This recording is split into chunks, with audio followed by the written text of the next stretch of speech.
ರಾಜ್ಯ ಸರ್ಕಾರದಿಂದ ಜಾತಿ ಗಣತಿ ವಿಚಾರಕ್ಕೆ ಸಂಬಂಧಪಟ್ಟಂತೆ ಇದೀಗ ಸರ್ಕಾರಕ್ಕೆ ಹೈ ಟೆನ್ಷನ್ ಶುರುವಾಗಿದೆ.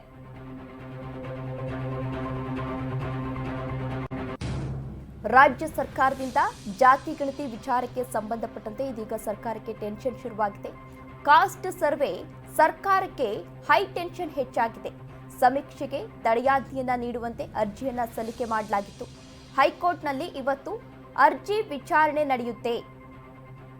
ಮಧ್ಯಾಹ್ನ 2:30ಕ್ಕೆ ವಿಚಾರಣೆಗೆ ಬರಲಿದೆ ಅರ್ಜಿ. ಏನಾಗುತ್ತೆ ಅಂತ ಟೆನ್ಷನ್ ಶುರುವಾಗಿದೆ. ಗಣತಿಗೆ ಹೈಕೋರ್ಟ್ ಗ್ರೀನ್ ಸಿಗ್ನಲ್ ಅನ್ನ ಕೊಡುತ್ತಾ? ಕಾಸ್ಟ್ ಸರ್ವೆಗೆ ನ್ಯಾಯಾಲಯ ಬ್ರೇಕ್ ಹಾಕುತ್ತಾ? ಕುತೂಹಲದಿದ್ದಾರೆ. ಕತ್ತಿ ಮೇಲಿನ ನಡಿಗೆಯಲ್ಲಿ ಸರ್ಕಾರದ ಜಾತಿ ಗಣತಿ ನಡೀತಾ ಇದೆ. ಈ ವಿಚಾರಕ್ಕೆ ಸಂಬಂಧಪಟ್ಟಂತೆ ಇವತ್ತು ವಿಚಾರಣೆ ನಡೆಯುತ್ತೆ. ಏನಾಗುತ್ತೆ? ಸರ್ಕಾರ ಜಾತಿ ಗಣತಿಗೆ ಅಸ್ತು ಅನ್ನುತ್ತಾ ಇಲ್ಲ ಬ್ರೇಕ್ ಹಾಕುತ್ತಾ ಎನ್ನುವ ಪ್ರಶ್ನೆ ಎದುರಾಗ್ತಾ ಇದೆ. ಇನ್ನು ಸೆಪ್ಟೆಂಬರ್ 22ರಂದು ಜಾತಿ ಗಣತಿ ಸಮೀಕ್ಷೆಯನ್ನು ನಡೆಸಬೇಕು ಎಂದು ಸಿಎಂ ಸಿದ್ದರಾಮಯ್ಯನವರ ಸರ್ಕಾರ 22ನೇ ತಾರೀಕಿನಿಂದ ನಡೆಸಬೇಕು ಅಂತ ಒಂದು ಆದೇಶವನ್ನ ಹೊರಡಿಸಿತ್ತು. ಹಿಂದುಳಿದ ವರ್ಗಗಳಿಗೆ ಈಗಾಗಲೇ ಹಿಂದುಳಿದ ಆಯೋಗಕ್ಕೆ ತಿಳಿಸಿತ್ತು. ಅಂತಹ ಸಂದರ್ಭದಲ್ಲಿ ಸಾಕಷ್ಟು ಬಿಜೆಪಿ ನಾಯಕರು ಈ ವಿಚಾರಕ್ಕೆ ಸಂಬಂಧಪಟ್ಟಂತೆ ಆಕ್ರೋಶವನ್ನ ವ್ಯಕ್ತಪಡಿಸಿದ್ರು. ಇದನ್ನ ಪ್ರಶ್ನಿಸಿ ಈಗಾಗಲೇ ಹೈಕೋರ್ಟ್ಗೆ ಒಂದು ಅರ್ಜಿಯನ್ನ ಸಲ್ಲಿಸಿದ್ರು. ಅರ್ಜಿ ವಿಚಾರಣೆ ಈಗಾಗಲೇ ಆಗಿದೆ. ಅಂದ್ರೆ ಇದು ಕೇಂದ್ರ ಸರ್ಕಾರದ ಅಡಿಯಲ್ಲಿ ಬರುವಂತದ್ದು. ರಾಜ್ಯ ಸರ್ಕಾರಕ್ಕೆ ಇದನ್ನ ಮುಂದುವರಿಸಲು ಯಾವುದೇ ರೀತಿ ಅಧಿಕಾರ ಇಲ್ಲ ಅಂತ ಈಗಾಗಲೇ ಒಂದು ಅರ್ಜಿ ಸಲ್ಲಿಕೆಯನ್ನ ಮಾಡಲಾಗಿತ್ತು. ಅದಾದ ಬಳಿಕವೂ ಕೂಡ ಸಿಎಂ ಸಿದ್ದರಾಮಯ್ಯನವರು ಈಗಾಗಲೇ ಮೀಟಿಂಗ್ ಅನ್ನ ಮಾಡಿ ನಿನ್ನೆಯಿಂದ ಜಾತಿ ಗಣತಿಯನ್ನ ಆರಂಭ ಮಾಡಿದ್ದಾರೆ. ಈ ವಿಚಾರಕ್ಕೆ ಸಂಬಂಧಪಟ್ಟಂತೆ ಇವತ್ತು ಹೈಕೋರ್ಟ್ನಲ್ಲಿ ವಿಚಾರಣೆಯಾಗುತ್ತೆ. ಹೈಕೋರ್ಟ್ ಏನ್ ಆದೇಶವನ್ನ ನೀಡುತ್ತೆ ಅಂದ್ರೆ ಇವತ್ತಿನಿಂದ ಅಂದ್ರೆ ನಿನ್ನೆಯಿಂದ ನಡೆದಿರುವಂತಹ ಜಾತಿ ಗಣತಿಯನ್ನ ಮುಂದುವರಿಸಬೇಕಾ, ಇಲ್ಲ ಜಾತಿ ಗಣತಿ ಸಮೀಕ್ಷೆ ಏನಿದೆ ಅದನ್ನ ಇವತ್ತಿಗೆ ಸ್ಟಾಪ್ ಮಾಡಬೇಕಾ ಅನ್ನೋ ಅರ್ಜಿ ವಿಚಾರಣೆ ಇವತ್ತು ನಡೆದು ಹೈಕೋರ್ಟ್ ಇವತ್ತು ಆದೇಶವನ್ನ ಕೂಡ ನೀಡಲಿದೆ.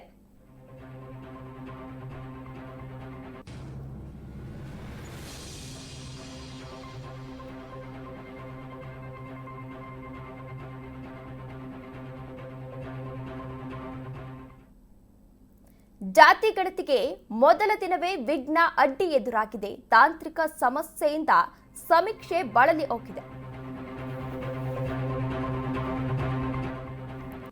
ಜಾತಿ ಗಣತಿಗೆ ಮೊದಲ ದಿನವೇ ವಿಘ್ನ ಅಡ್ಡಿ ಆತಂಕ ಎದುರಾಗಿದೆ.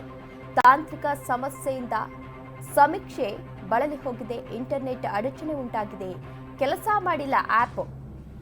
ಇನ್ನು ಫಸ್ಟ್ ಡೇ ನೀರಸ ಆರಂಭವನ್ನ ಕಂಡಿದೆ ಜಾತಿ ಸಮೀಕ್ಷೆ.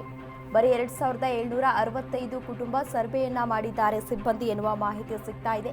ಗುರಿ ತಲುಪುವಲ್ಲಿ ಎಲ್ಲೋ ಒಂದ್ ಕಡೆ ಹಿಂದುಳಿದ ಆಯೋಗ ಫೇಲ್ ಆಗಿದೆ. 2 ಲಕ್ಷ ಜನರ ಸರ್ವೆ ಗುರಿಯನ್ನ ಹೊಂದಿತ್ತು ಆಯೋಗ. ಆದರೆ ಕಡಿಮೆ ಜನರ ಈಗ ಸಮೀಕ್ಷೆಯನ್ನ ನಡೆಸಲಾಗಿದೆ ಎನ್ನುವ ಮಾಹಿತಿ ಸಿಗ್ತಾ ಇದೆ. ಬರೀ 2765 ಕುಟುಂಬದ ಸರ್ವೆಯನ್ನ ಮಾಡಲಾಗಿದೆ ಎನ್ನುವ ಮಾಹಿತಿ ಸಿಗ್ತಾ ಇದೆ. ವಿವಾದ ಗೊಂದಲಗಳ ನಡುವೆಯೇ ನಿನ್ನೆಯಿಂದ ಬೆಂಗಳೂರನ್ನ ಹೊರತುಪಡಿಸಿ ರಾಜ್ಯಾದ್ಯಂತ ಆರಂಭಿಸಿರುವಂತಹ ಸಾಮಾಜಿಕ ಮತ್ತು ಶೈಕ್ಷಣಿಕ ಸಮೀಕ್ಷೆ ಇದೀಗ ನೀರಸ ಆರಂಭವನ್ನ ಕಂಡಿದೆ. ಮೊದಲ ದಿನಾಂತ್ಯಕ್ಕೆ ನಿರೀಕ್ಷಿತ 20 ಲಕ್ಷ ಜನರ ಬದಲು 2765 ಕುಟುಂಬಗಳ ಕೇವಲ 10,442 ಮಂದಿಯ ಸಮೀಕ್ಷೆಯನ್ನ ನಡೆಸಲಾಗಿದೆ.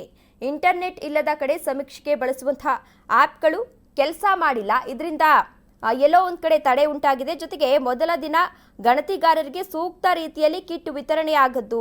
ಕೆಲವು ಕಡೆ ಕಿಟ್ಗಳು ಸಂಜೆ ವೇಳೆಗೆ ಕೈ ಸೇರಿದೆ. ಅಂದ್ರೆ ಸಂಜೆ ಅಷ್ಟರಲ್ಲಿ ಕೊಟ್ಟಿದ್ದಾರೆ. ಹಾಗಾಗಿ ಅವರಿಗೆ ಕೆಲಸವನ್ನ ಮಾಡಲಿಕ್ಕೆ ಎಲ್ಲೋ ಒಂದ್ ಕಡೆ ಹಿಂದೇಟಾಕಿದ್ದಾರೆ. ಇನ್ನೊಂದ್ ಕಡೆ ನಿನ್ನೆ ಮಧ್ಯಾಹ್ನ 2 ಗಂಟೆ ವೇಳೆಗೆ ಕೇವಲ 400 ಕುಟುಂಬಗಳ ಸಮೀಕ್ಷೆ ನಡೆದಿದ್ದು, ದಿನದ ಅಂತ್ಯಕ್ಕೆ ಅದು ಕೇವಲ 10,642 ಮಂದಿಗೆ ಮಾತ್ರ ತಲುಪಿದೆ.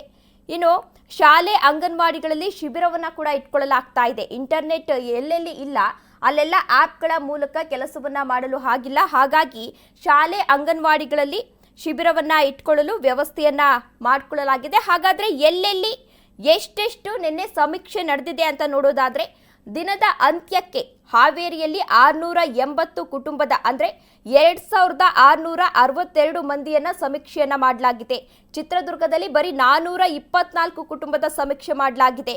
ಇನ್ನು ಗದಗ ಜಿಲ್ಲೆಯಲ್ಲಿ 376 ಕುಟುಂಬಗಳ ಸಮೀಕ್ಷೆಯನ್ನ ನಡೆಸಲಾಗಿದೆ. ಇನ್ನು ಬಾಗಲಕೋಟೆಯಲ್ಲಿ 219 ಕುಟುಂಬ, ಬೆಳಗಾವಿಯಲ್ಲಿ 197, ದಾವಣಗೆರೆಯಲ್ಲಿ 191 ಕುಟುಂಬಗಳು, ಜೊತೆಗೆ ಮಂಡ್ಯ ಜಿಲ್ಲೆಯಲ್ಲಿ 172 ಕುಟುಂಬಗಳ ಸಮೀಕ್ಷೆಯನ್ನ ನಡೆಸಲಾಗಿದೆ. ಇನ್ನು ಉಳಿದಂತೆ ಹಾಸನದಲ್ಲಿ 63, ಕಲಬುರಗಿಯಲ್ಲಿ 57, ರಾಯಚೂರಿನಲ್ಲಿ ತಲಾ 37 ಕುಟುಂಬಗಳ ಸಮೀಕ್ಷೆಯಲ್ಲಿ ನಡೆಸಲಾಗಿದೆ. ಈಗ ಇನ್ನ ಸಮೀಕ್ಷೆಗೆ ಈಗಾಗಲೇ 1,85,000 ಶಿಕ್ಷಕರನ್ನ ಈಗಾಗಲೇ ನೇಮಕವನ್ನ ಕೂಡ ಮಾಡಲಾಗಿದೆ. ಎಲ್ಲೋ ಒಂದ್ ಕಡೆ ನಿನ್ನೆ ಕಡಿಮೆ ಸಮೀಕ್ಷೆಯನ್ನ ಕೂಡ ನಡೆಸಲಾಗಿದೆ.